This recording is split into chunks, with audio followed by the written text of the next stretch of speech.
There is nothing more terrifying than hearing your own voice call out to you from a room you aren't in.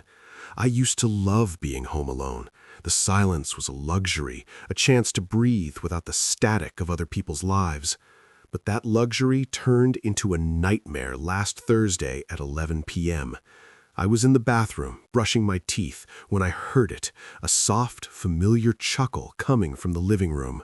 It wasn't just any laugh, it was my laugh, that specific wheezing sound I make when I find something actually funny.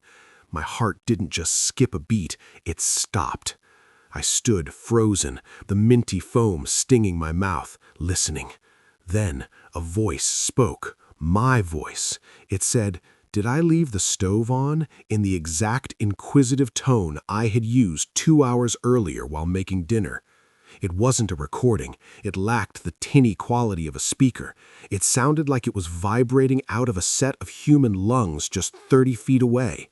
I grabbed a heavy glass candle from the counter and crept into the hallway, my bare feet silent against the cold floorboards. As I reached the archway of the living room, I saw the silhouette.